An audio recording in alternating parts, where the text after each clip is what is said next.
नमस्कार, jewel trend में आपका स्वागत है। मैं हूं अशोक शुक्ला। आज हम आपको एक ऐसे सिल्वर व्यापारी से मिलाने जा रहे हैं जो देश की सबसे बड़ी कंपनी है। जी हां, बात कर रहे हैं सिल्वर एम्पोरियम की। उनके सीएमडी खुद कांतिलाल मेहता मेरे साथ हैं। उनसे जानने की कोशिश करते हैं कि उनका साम्राज्य किस तरीके से देश में फैला हुआ है, क्योंकि इन्होंने अपनी कड़ी परिश्रम और कड़ी मेहनत करके आज ये मुकाम हासिल किया है। कांति भाई, आपका स्वागत है ज्वेल ट्रेंड्स में। शुरुआत के बारे में जानना चाहेंगे कि कैसे शुरुआत आपकी हुई? हमारा बिजनेस 1981 से शुरू हुआ।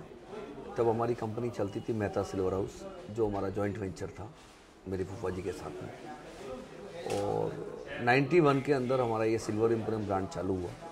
उसके 5 साल के बाद में बेटा आ गया और बिजनेस का एक्सपांसन उसी के हिसाब से उसकी रफ्तार काफ़ी बढ़ गई। आज से 15 साल पहले जयपुर की फैक्ट्री का जो इनोग्रेशन किया और एक छोटी सी फैक्ट्री 10,000 फुट से चालू किया था। आज भारत की सबसे बड़ी फैक्ट्री 50,000 फुट की फैक्ट्री है, जिसके अंदर सिल्वर की कोई ऐसी आइटम नहीं है जो हमारे फैक्ट्री के बाहर बनती है। टोटल फैक्ट्री के अंदर इन हाउस ही टोटल काम है और काफ़ी बड़ा प्रोडक्शन हाउस है हमारा जयपुर में। इसका एक्सपोर्ट आप कितना करते हैं और अपने आप को आगे 5 साल में कहाँ देखते हैं? लेकिन इंडिया इतना बड़ा मार्केट है कि कोई ज़माने के अंदर हम लोग सोचते थे कि एक्सपोर्ट करना मस्ट है, एक्सपोर्ट के पीछे अपनी ग्रोथ होती है, लेकिन नहीं, ऐसा हम लोग अभी नहीं सोचते हैं। भारत का मार्केट ही इतना बड़ा है। आप अच्छा माल, अच्छा प्रोडक्शन निकालेंगे तो आप सोच नहीं सकते हो कि आप कहाँ पहुँचोगे। जब आपने बिजनेस को शुरू किया था तो यंग थे, आप भी बता रहे हैं कि आपका बेटा भी यंग भाई हैं, राहुल भाई एकदम यंग जनरेशन, उनकी डिजाइनिंग बहुत लोकप्रिय है। तो आप ऐसे यूथ को क्या सलाह देना चाहेंगे कि अगर इस इंडस्ट्री में आते हैं, क्योंकि अब तक देखा ये गया है कि इस इंडस्ट्री में पुश्तैनी ज़्यादा ट्रांसफ़र हुआ है, तो अगर कोई यंग जनरेशन इस इंडस्ट्री में आना चाहता है तो क्या उसको सलाह देना चाहेंगे, गाइडलाइन क्या करना चाहेंगे?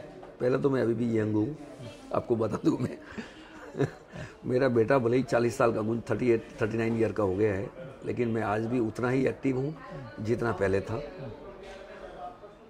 आने वाले जो फ्यूचर जो बच्चों का है वो बहुत बड़ा है, वो बहुत अच्छा है। मैं एक मेरा उदाहरण लेता हूँ कि मेरा बेटा बिजनेस कॉलेज के समय से ही बिजनेस में लग गया था।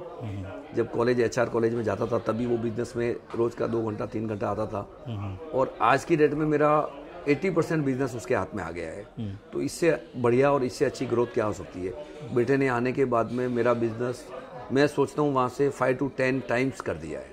सर, आज का दौर थोड़ा सा बदला हुआ है। एक वक्त था जब लोग इसमें शोरूम में आते थे, विजिट करके लेते थे। आज दौर डिजिटल इलेक्ट्रॉनिक का दौर आ गया है, लोग ऑनलाइन शॉपिंग करते हैं। जैसा कि मैं दीपावली में आया था आपके यहाँ, जितना यहाँ कस्टमर नहीं थे उससे ज़्यादा ऑनलाइन आप डिलीवरी पार्सल कर रहे थे। तो ऑनलाइन आ जाने से मार्केट में कितना असर पड़ा है इस इंडस्ट्री पर? क्या पॉजिटिव असर रहा है या नेगेटिव असर रहा है? नहीं, पॉजिटिव है। ऑनलाइन बिजनेस आने वाले समय के अंदर और पॉजिटिव हो जाएगा। हमारा जो सेल ऑनलाइन का है वो एक साल में 200 से 300 टाइम्स बढ़ गया है, लेकिन उसमें छोटी आइटम ज़्यादा बिकती है, बड़ी आइटम नहीं बिकती है। जिसको घर के लिए डिनर सेट लेना है या बड़ी आइटम लेनी है, वो एक बार शोरूम में सामने सामान देख के ही लेगा। कॉइन लेनी है या छोटी आइटम लेनी है, पूजा की आइटम लेनी है, तो ऑनलाइन से परचेज कर लेता है, लेकिन बड़ी आइटम आज भी ऑनलाइन में सेल नहीं होता है। इसकी आप ब्रांडिंग कैसे की? क्योंकि ये फैक्ट्री से लेकर के और इसको शोरूम तक रखने में किस तरीके से ब्रांडिंग आप करके लोगों तक कैसे माल पहुंचाते हैं? लोगों तक, आप कोई भी लोगों तक जाने के लिए सबसे ज़रूरी है आपकी प्योरिटी। जब आप कोई भी प्रोडक्शन आप निकालते हो तो आप ये सोच लो कि आपको प्रोडक्शन क्या निकालना है। डिजाइनिंग के अंदर मेरा बेटा राहुल है, वो बहुत आगे तक गया हुआ है, और उसकी डिजाइनिंग के अंदर जो आइटम बनती है वो शायद 6 महीने से 12 महीनों की बुकिंग ही पीरियड है उनका डिलीवरी का। अब जो आइटम बनाते हैं वो आइटम के अंदर सबसे बड़ा, जैसे 92.5 का माल हम लोग बनाते हैं, उससे कम का माल नहीं बनाते, लेकिन हम लोग 92.5 भी नहीं बनाते हैं, और 93 हॉलमार्क में कभी अप्रूवल होएगा ही होएगा ऐसा समझ के बनाते हैं। दूसरा सबसे बड़ा जो विशेषता है, हमारे फैक्ट्री के अंदर केडियम यूज़ नहीं होता है। भारत की कोई ऐसी छोटी से छोटी फैक्ट्री नहीं होगी जिसके अंदर बिना केडियम माल बनता है, और हमारी फैक्ट्री एक ऐसी है जिसके अंदर केडियम फैक्ट्री के अंदर आना अलाउड नहीं है। तो ये सबसे बड़ी विशेषता है कि बिना केडीएम का माल बनेगा। वर्ल्ड की कई कंट्रियों ने तो केडीएम का माल बैन किया हुआ है, उसके बाद में भी इंडिया में धड़क से केडीएम का माल बनता है। केडीएम मिक्सिंग के अंदर प्योरिटी का कोई गारंटी नहीं रहता है और माल भी पीला पड़ जाता है, कई प्रॉब्लम्स आती है केडीएम के अंदर। वो हम लोग गवर्नमेंट ने भी उसको बैन किया हुआ है, लेकिन इंडिया में उसके बावजूद भी केडीएम मिक्सिंग का माल चलता है, लेकिन हमारी फैक्ट्री में हम लोग नहीं बनाते। ग्राहक की बात करें, ग्राहक जो है हमेशा एक शोरूम से या एक कंपनी से जुड़ा नहीं रहता है, तरह तरह के ऑफर उसको आते हैं। तो आपके जैसे आपकी बहुत पुरानी कंपनी है, आप उन ग्राहकों को जोड़ के कैसे रखते हैं, उनका विश्वास? क्योंकि देखो सोने चांदी का जो भी मैंने देखा है, सबसे ज़्यादा चीज़ विश्वास की चीज़ होती है। जिसके प्रति जिसका विश्वास है वो आंख मूंद करके हॉल मार्किंग भी नहीं देखता।